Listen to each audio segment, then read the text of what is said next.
Bismillahirrahmanirrahim. Assalamualaikum warahmatullahi wabarakatuh. Alhamdulillahirabbil alamin. Wassalatu wassalamu ala asyrofil anbiya'i wal mursalin sayyidina wa maulana Muhammadin wa ala alihi wa ashabihi ajma'in. Amma. Sahabat kurma yang dirahmati Allah, pada kesempatan kali ini saya akan membahas tentang mengobrol setelah sholat Isya. Saya mengutip dari kitab Bustanul Arifin karya Syekh Nasr bin Muhammad bin Ibrahim As-Samarqandi. Al-babu as-sadisu wal arba'una ba'dal mi'ati fis samari ba'dal ngisya'i. Bab yang ke-146 tentang mengobrol setelah sholat Isya. Qala al-faqih rahimahullahu kariha ba'dun nasi as-samara ba'dal ngisya'i wa ajazahu ba'duhum. Syekh Nasr berpendapat bahwasannya ada sebagian ulama yang memakruhkan atau tidak menyukai mengobrol setelah sholat Isya. Akan tetapi sebagian ulama yang lain ada juga yang memperbolehkan hal itu. Kemudian qala al-faqih as-samaru ala salasati aujuhin. Syekh Nasr berkata, mengobrol atau berbincang-bincang itu dibagi menjadi 3 bentuk. Ahaduha ayyakuna fi mudakaratil ilmi fahuwa afdalu minan naum. Bentuk yang pertama, ketika obrolan itu mendiskusikan suatu ilmu, maka bentuk yang pertama ini bentuk yang paling utama daripada tidur.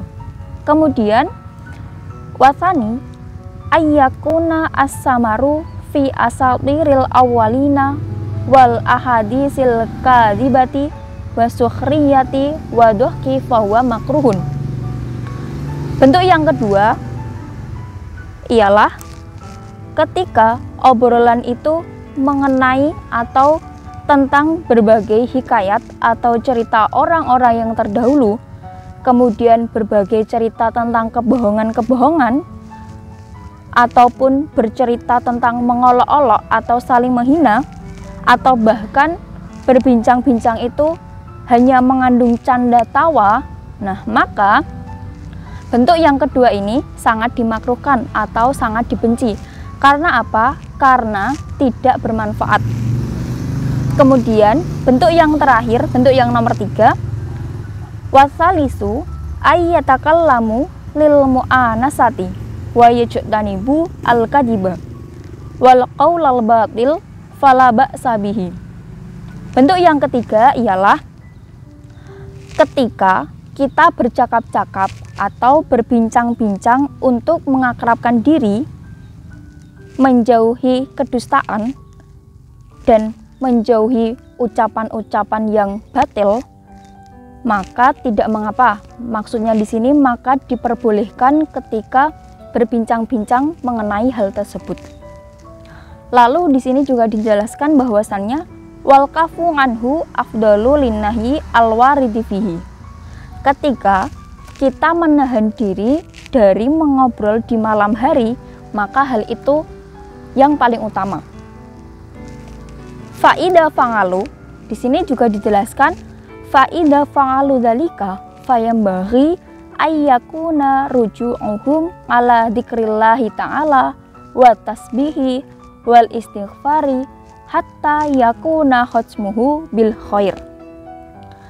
Dan ketika kita ingin melakukan obrolan itu, maksudnya obrolan di malam hari, maka sayogyanya atau sebaiknya obrolan itu mengembalikan kita kepada mengingat Allah, atau di sini dijelaskan berzikir ataupun mensucikannya atau bertasbih dan memohon ampunannya ataupun istighfar.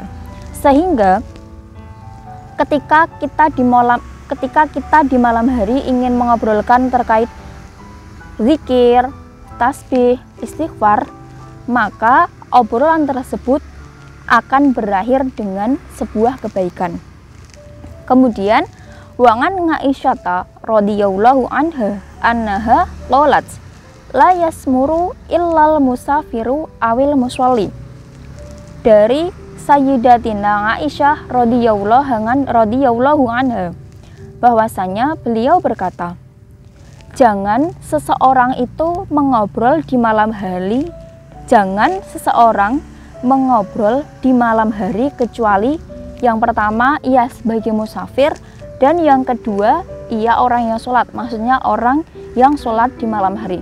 Akan tetapi wa makna dzalika, hadis tersebut dijelaskan lagi, wa makna dzalika annal musafiro yahtaju ila ma yadfangu an-nauma anhu lil masyi fa ubiha dzalika wa illam yakun fihi qurbatun wa ta'atun.